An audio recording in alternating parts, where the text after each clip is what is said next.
Everything was going swimmingly as Tycho, Dogmeat and I turned the tables on this Deathclaw when all of a sudden, with this shot that could not miss, I shot Dogmeat.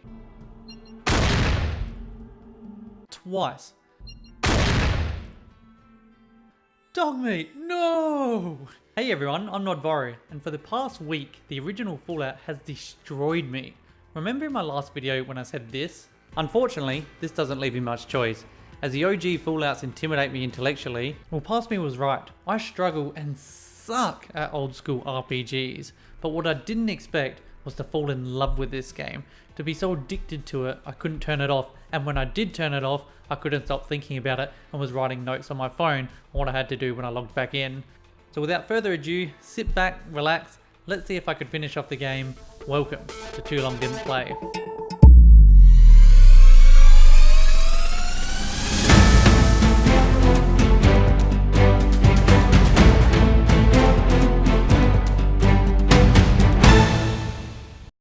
Fallout starts off with, holy shit, he just executed him, and they're laughing about it? Oh well, don't think of them as human beings, think of them as Americans. Our journey starts off as a dweller from Vault 13. Because we were adamant we wanted this playthrough to be as blind as possible, we don't select this big boy as a suggested character, and decide to create our own. We name him player name, and I found picking Gifted and Bloody Mess seemed to be the best way to go, and loaded up my luck as I wanted to maximise my critical hits. Back in 2015, I played Fallout 2 for about 10 minutes and struggled to get past the tutorial, but what I learned from that was you at least need one weapon skill tagged, so for combat I tagged small guns, doctor for healing, and speech to begin our journey.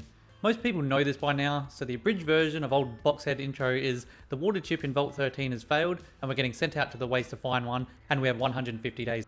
Our journey starts with Slender Man walking towards the door, and away we go. I'd like to think this is common for a blind playthrough of Fallout 1, but the first 30 minutes of my playthrough was just clicking on random shit, trying to figure out what the hell was going on, and I opened up my inventory, menu, and skills over and over again. Look at this idiot, why are you trying to lockpick the vault door? After eventually figuring out how to move forward, we're greeted by dozens of angry rats, and despite all my rage, I'm still stuck with rats in a cave, and I was scared to use any ammo at this point, so I was slowly stabbing my way through them. Boop. Making it out the cave, we see the Overseer marked Vault 15 on our map, so we have a place to start our journey.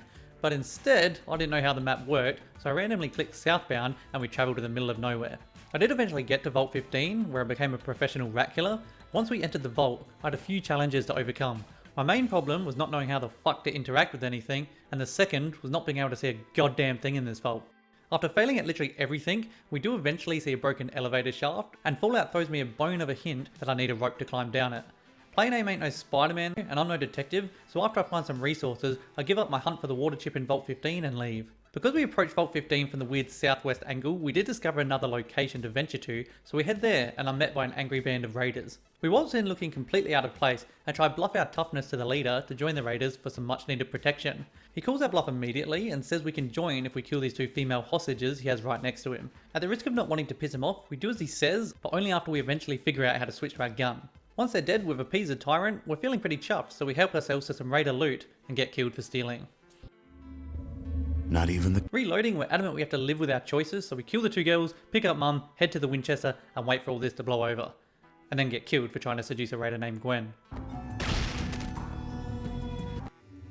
Third time's a charm though, when we're able to kill the girls, not steal anything, and not try to have sex with anyone, so we're free to level up and leave.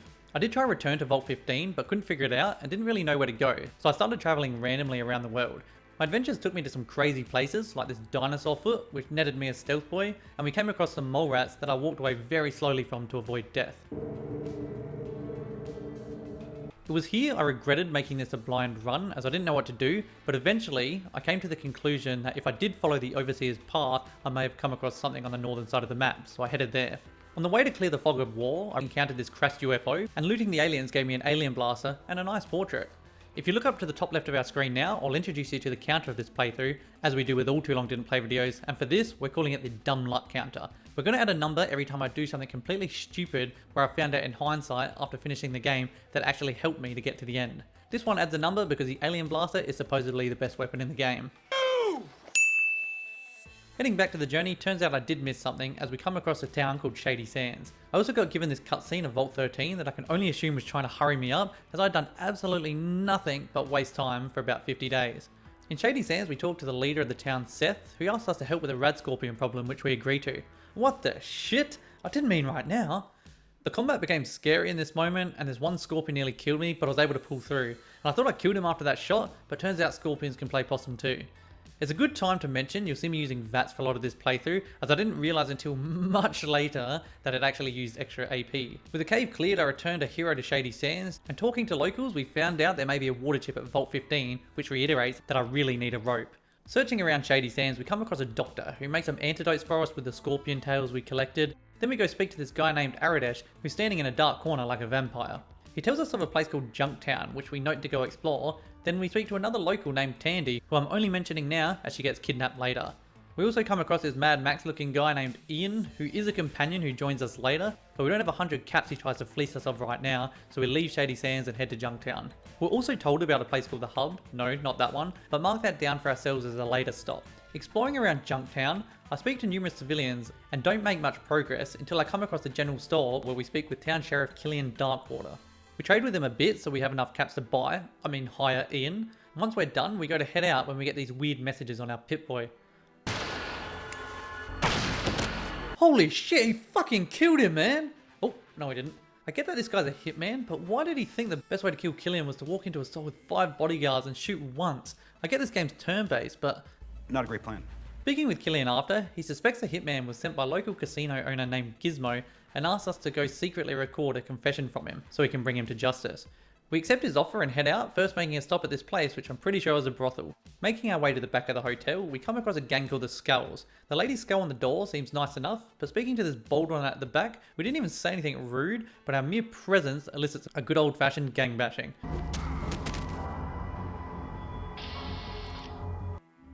Reloading and getting the fuck out of there, we head uptown towards Gizmo's place, and instead of doing what we were sent to do, we get blinded by the sweet allure of gambling and blow all our money.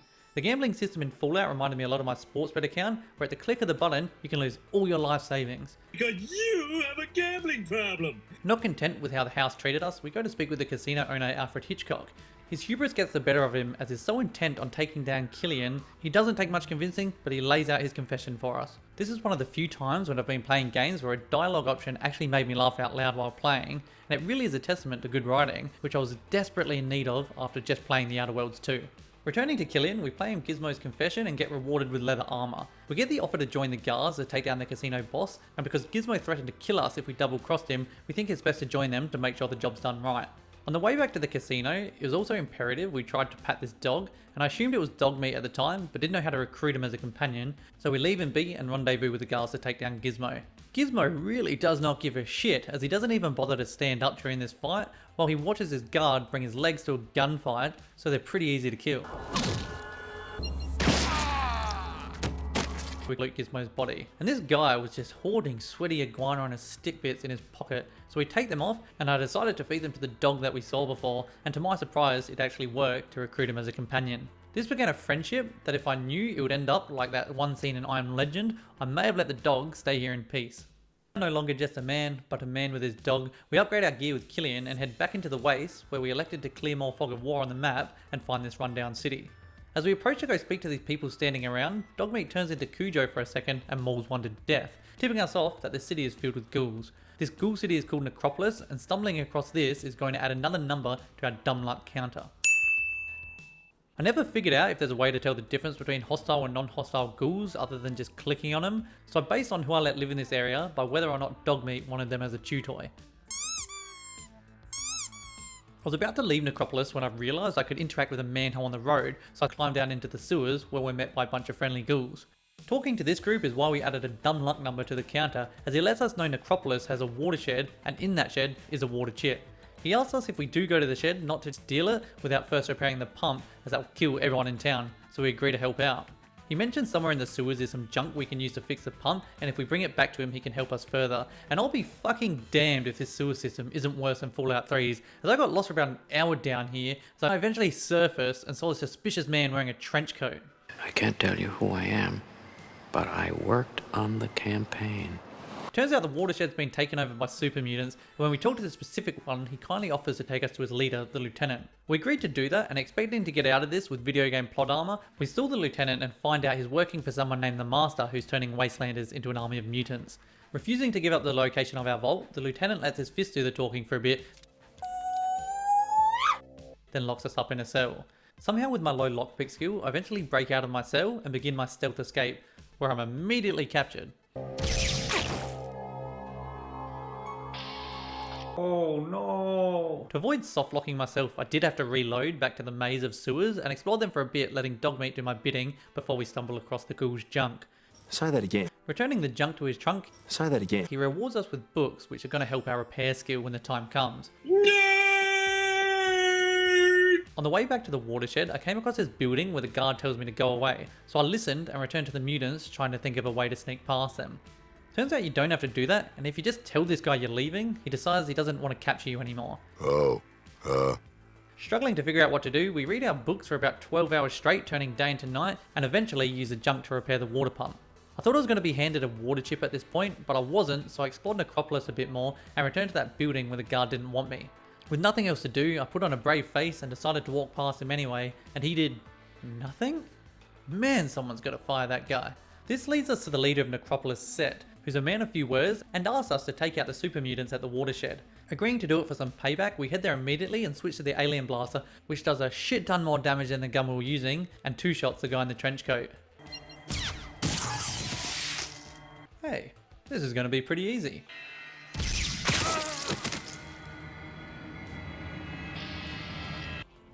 The darkness of the... Long story short, we eventually killed them all, partly due to luck and partly because one of them turned into a coward halfway through the fight and tried legging it, allowing Dogmeat to chew his Achilles tendon and kill him.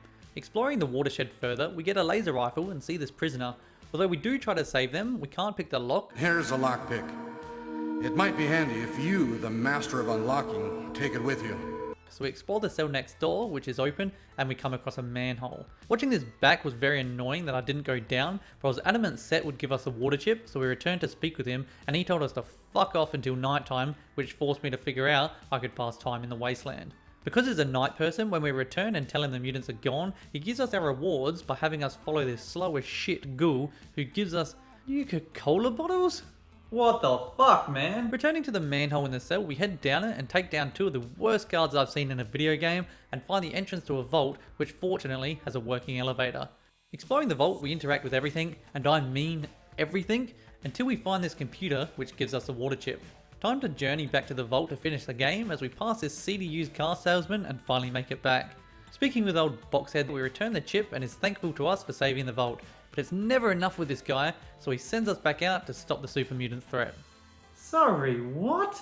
That wasn't part of the deal. Being the good boy we agree, and with no idea where to go, we travel back to Shady Sands, as if we want to hunt down super mutants, we'll need a bodyguard to do so. On arrival, we learn Tandy has been kidnapped by the Raider gang from the start of our playthrough, so we recruit Ian and head off to save her. I'm feeling pretty tough as we approach the Raiders, with Dogmeat and Ian trailing behind, and luckily for us, because we have good reputation with the Raiders, we get the opportunity to buy Tandy back, which feels kind of wrong because they take the random alien portrait we got before and consider it a good deal. I really feel like they've undervalued human life there. After returning Tandy back home, we set out on our journey for the mutants again and come across this herd of cows before revisiting Junktown. We now have access to this bar which we couldn't get in before and instigate a bar fight as we try to take out the Skulls gang. Thank God I have Ian and Dogmeat as they carry the team and lead us to victory. Speaking to other bar patrons who aren't fazed by our murder, we come across this guy named Tycho who agrees to join our band of merry men. This was another dumb luck thing, as I don't think I ever would have found Tycho if I wasn't retreading old ground trying to figure out what to do.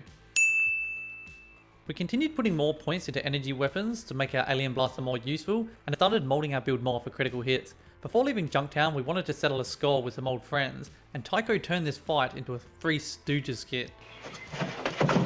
Spread out. Heading back to the wasteland, we have new locations we can head to, being the Brotherhood and the Boneyard, which I think we got from talking to Tycho, but I can't recall. First stop though is the hub, which we had unlocked earlier in the playthrough, and we learned that it's a trading outpost where you can join caravans to make a quick buck. But you know another way to make a quick buck? More gambling, of course. And after making a small amount of winnings, we explore a bit, find a shop where we eventually get access to some rope, and then find this guy named Erwin whose house has been overrun by raiders and he needs our help. We agree to take care of it, and it's here I remember that when you agree to do things in Fallout, they hold you to that shit right then and there as he teleports us to his house. No prep time given. It's all good though, as we've got our companions on our side, and talk about overconfident, fuck me. These raiders end all our lives very quickly.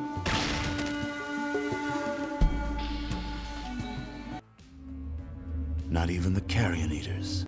So I have to try again and resort to my alien blaster.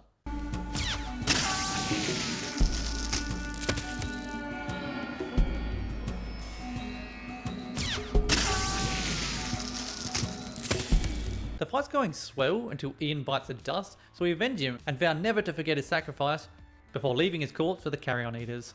Spoiler alert, by the time this video ends, we're not going to have any companions left. Returning to Irwin, he rewards us with a pistol, which I later learned was one of the best small guns in the game, so let's add another point to our counter. Exploring the hub a bit more, we speak with Jason Clark, who gives us a quest to find out why a bunch of caravans are going missing, and our first lead takes us to a local shop owner who suggests the water merchants may have something to do with it, or potentially a Deathclaw. That's sort of apples and oranges, but okay. She tells us of someone named Harold who can help us figure out what's going on, and I had no idea how to find Harold or the water merchants, so I went to the Crimson Caravan instead, as I remember them from New Vegas, and agreed to do a trade run for 600 caps each way. Trade runs are dangerous caravan guarding jobs you can take every so often, and I elected to do it, but let all the guards do the dirty work for me to save some ammo. The route I chose took me to the Boneyard and back, as we had to fight off 2 groups of raiders throughout the journey. Before returning to the hub, I did stop in the Boneyard and spoke with the regulators who run the town there, but the size of the Boneyard intimidated me and I didn't want to take any more quests on. Back in the hub, we explore a bit further and come across Harold, who's looking a bit worse for wear, but not as bad as my first exposure to him when I started my Fallout journey with Fallout 3 all those years ago. Don't hurt me. I also gave him a $25 donation for some reason because I thought it'd help with the quest, but it only buys us a terrible motivation speech about how dangerous a Deathclaw is and tells us to go speak to a guy outside who can take us to the lair. A Deathclaw fight calls for our alien blaster, so we switch to it and eventually take down the foul beast. We also find a super mutant who's on death's door and take a radio and a holodisc from him. I don't know if you can read holodiscs in Fallout, and I'm a bit brain dead, so when we return to Jason Clark, we tell him it was the mutants attacking the caravans and not the Deathclaw. I'm assuming that information was somewhere on the holodisc, and I guess it's not mind-blowing, but I'm glad my character figured it out, as I would have just told him it was a Deathclaw. Once again, I hit a roadblock, so I head back to the map and head to the Brotherhood, as surely they know something about the mutant threat.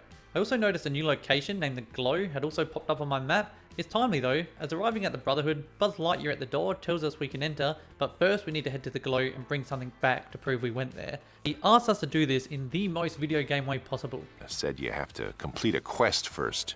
Heading to the Glow is a long journey that has many stops along the way, including this Doctor Who Easter egg. Remember when I said this was going to be a blind run? Don't get mad, but this is the only part where I used the internet to learn I had to take some Rad-X before I went into the Glow, because I kept dying without it. Sue me if you want, but it saved me punching a hole in the wall, so I'm happy. As a physical embodiment of me just said, I popped some Rad-X and struggled to figure out how to enter the giant crater for a bit before realizing you have to attach the rope to this metal bar rather than just jump down the hole as I was trying to do. This location scared the shit out of me and felt very eerie, so I wanted to get in and out as quickly as possible. We do see this dead soldier on the floor, so go to check on him. Idiot! Luckily we didn't die and we collect a yellow pass and holotape from his body and get the hell out of Dodge, immediately returning to the Brotherhood. Handing in the items allows us to join the Brotherhood as an initiate and enter the bunker where we speak to their quartermaster and unlock some fancy new armor and ammo. We get told by a guy named Talus that to get better gear we have to do another quest and find out what happened to one of their initiates who's gone AWOL in the hub. Exploring the Brotherhood base further, we come across Elder Maxon, who gives us a lead that is heard of threats in the northwest, and we agree to scout the area for him. He also gives us a sniper rifle to do so, which is nice. Before doing that, we want to find the missing initiate, so we return to the hub and run around like headless chooks for a bit until we find this building which contains some friendly, heavily armored men who try to kill us.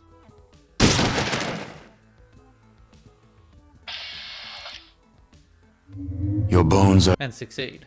Second time's a charm as we win the rematch, gunning them all down, but then have to face our biggest challenge so far, which is lockpicking this door to free the initiate. As I'm reward hungry, I beeline straight back to Brotherhood after we freed him, where we inform Talus of our successes and he rewards us with a fancy suit of power armor.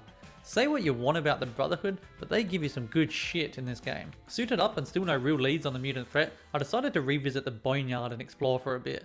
Running around, I came across this den of Deathclaws and I thought, fuck that, so I teleported to the next area where we meet the Gunrunners, which I thought was pretty cool because my previous exposure to them consisted of that robot in New Vegas. Approaching this guard, who has the easiest job in the world, we gain access to their base and load up on ammo for our alien blaster so we can start using it without being stingy. While my screen was bugging out, we talk to the leader of the Gunrunners and take a quest from him, which is to take out the Deathclaws we just snuck past. I was hoping he wouldn't say that. As much as we really want to do that, the main guard doesn't let us out, so we stand there awkwardly for a bit before cutting our losses and running across the sludge to escape, which Dogmeat doesn't like. Coward, a bald guy, and an injured dog walk into a pack of Deathclaws, and you'll never guess what happened next. He's already dead. The darkness of the afterlife. This was the fight that nearly made me stop playing. I died a few times on the street getting gang bashed by these Deathclaws, so I changed my approach to try pick them off one by one. In this run through, everything was going swimmingly as Tycho, Dogmeat and I turned the tables on this Deathclaw, when all of a sudden, with this shot that could not miss, I shot Dogmeat. Twice. Dogmeat, no! I seriously deliberated reloading because I'm not into shooting my best friends to death, but Ian didn't get that luxury, so we pushed on. Dogmeat's death wasn't in vain though, as this was a fight when I finally realised that VAT shots use more AP than normal shots do, and I could have been shooting enemies twice before ending my turn. I really don't know how I made it this far. We finally took down the Deathclaws and also looted this dead body of junk, which will add to our dumb luck counter, but more on that later. Heading to the basement of the Deathclaw den, we get set on by Mother Deathclaw. My aim was pretty shocking down here, and the fight went about as well as I expected. Not even the key. But we were finally able to take her and her unhatched babies down. Returning to the gunrunners, Dickhead at the door finally moves out of our way, and telling them the Deathclaws are dead makes them worship us as a god as they leave a bunch of weapons for us, including this plasma rifle, which I found way too difficult to put in my inventory. Selling back the loot they gave us, we're able to buy some ammo for the energy weapons as I go full hog into that build because the alien blaster was helping me destroy difficult enemies. Ready to face any challenge, we head back to the Boneyard and speak to Mayor Zimmerman, who offers us 2,000 caps to take out a local gang leader named Razor from the Blaze. He mentions they attacked their town but has no proof other than the word of the regulators. It seems pretty sus to me, but I'm no investigator and 2,000 caps sounds good, so we tell him we'll do it. Talking to other townsfolk, we speak to a guy named Miles who bugs my game out, and we force ourselves through the conversation where he asks us to get parts to fix the town's hydroponics farm. Our dumb luck kicks in as the parts we got from the Deathclaw den were the exact ones he needed. This quest is ridiculously overpowered because once we complete it, another local named Schmitty upgrades our plasma rifle, and after bringing Miles some books we have to go buy from the hub, he also upgrades our power armor. Dogmeat, that one's for you. We're decked out with new armor and a weapon, and admittedly the power did get to my head at this point in the playthrough, so we went and wiped out the entirety of the Blades as we stand in their doorway and let them come to us, shooting Razor in the back as she flees. After collecting our payment from Zimmerman, we head out of the Boneyard and decide to explore a faint circle we've made out on our map. When I arrived here initially, I wrote this location off as filler, which in hindsight is pretty dumb, even for me. We speak to these churchgoers who basically tell us to get fucked, so our next plan of aimless attack is to head to the northwest of the map and scout it out like Elder Maxon asked us to. On the way, we find this crashed Nuka-Cola truck that has a stupid amount of caps in it, so we're adding another point to the dumb luck counter. However, we have too much carry weight, so we can't take it, so let's remove that point. The next 30 minutes of my game was random wasteland encounters as I charted the entire north side of the map when I eventually stumbled across this location, which we journey to and find out is a super mutant military base. After taking out the guards at the front and not being able to enter through the locked door, I thought I was being smart by using the radio we got from that dying super mutant earlier on at the door, which netted me XP but still wouldn't grant me access. I eventually figured out I had to loot a key code off one of the guards and found my way into what I thought was the final location.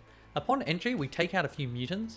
Sorry to interrupt the video, but to this day, I don't know what the fuck to do in this base and was just clicking random shit until I progressed forward. So if you do know, can you let me know in the comments please? We digged around for way too long when I finally figured out I could walk through these red force fields, which only took some of my health, and I decided to tank it.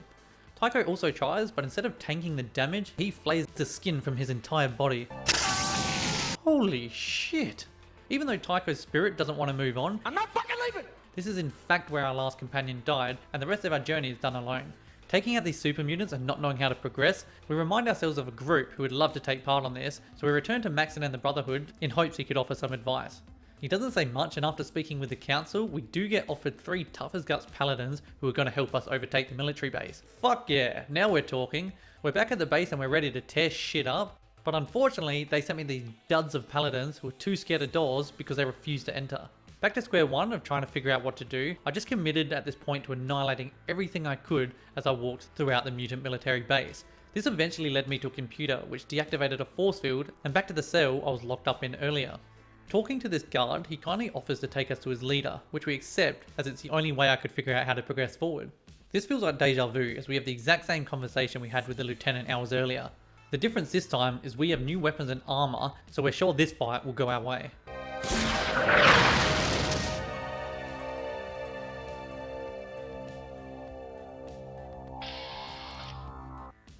The darkness of the Third time's a charm when we finally take down the lieutenant, and he dies to this gross, moist sound.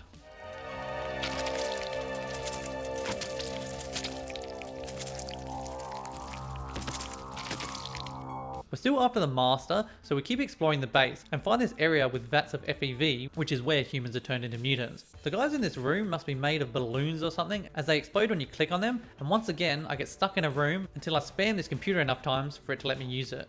This is all gibberish to me, and I clicked a random option which set off a detonation timer. This is literally like when Home Runner Moo presses random buttons on his computer and nearly destroys the nuclear power plant. As to not die, we sprint out of the base and meet up with the 3 cowards and head to the waste where we get a cutscene of the lab being destroyed. It was here initially I thought I finished the game, but then I realised I hadn't encountered the master, and once I returned to the Brotherhood, they didn't do anything for me, so I realised there was at least one more location I had to visit, the Cathedral. We couldn't interact with anyone here, so I tried to disguise myself as one of them with some robes I'd picked up earlier, but that wasn't working either. Let this be a lesson to you if you do play Fallout 1, do not play it on a TV screen as you sit 6 meters away from the screen. Not only will it give you a headache, but it was so dark, I didn't see this blatantly obvious door for a while, which helped me get into the church. Speaking with some local monks, they tell me their leader's name is Morpheus, which is all I need to swap back to my power armor and kill them all. This fight took me forever, as I get swarmed by a bunch of monks attempting to bare fist my hulking suit of power armor to no avail, so once they were all dead, I was feeling pretty overpowered as I made my way up the cathedral to speak with Morpheus. Once we did make it to his room, I spoke with his nightkin, who I thought was Morpheus, when the real Morpheus woke up from his slumber and did one of the most badass things I saw all playthrough.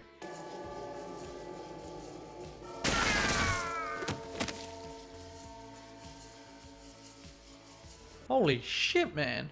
Fuck messing with that guy, and not wanting to go through all the monks again, I ran past them all and elected to try talk to Morpheus instead, who looks like a meth head. We convinced him to take us directly to the Master by telling him we'll give him the location of Vault 13, which I think is a pretty cool way of finding the Master, and we're teleported to our final boss. For a blob of a man, the Master is fucking jacked, and he bent me over and destroyed me and his colleagues on numerous occasions. I don't know if it was a bug or not either, but nothing else in the room was firing at me except one mutant, the Master, and Morpheus, who was just trying to king hit me during the fight. So after numerous attempts and lucky critical hits, I was eventually able to take him down. The next challenge was escaping this place, because what I didn't realise until I looked at my Pip-Boy halfway through this battle was that a timer had started and the place was rigged to blow.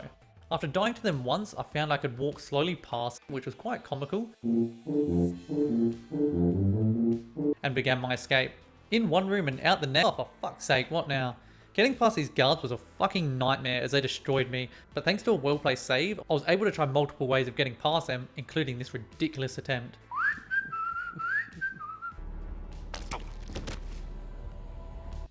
Finally, one way did work, and putting on the robe allowed me to speech check my way past the guards, so I made it to the home stretch. That's until the game wouldn't let me open this door, so I was stuck in the cave panicking, feeling like I was destined to go down with the Master, watching the timer tick down. I did get the bright idea to blow a hole through the wall with dynamite to escape. Funnily enough, this isn't how you escape, and turns out I was clicking the wrong thing all along, and you can actually just open the door and let yourself out. Too late. Walking out, we've made it at literally the last second as we exit the door and...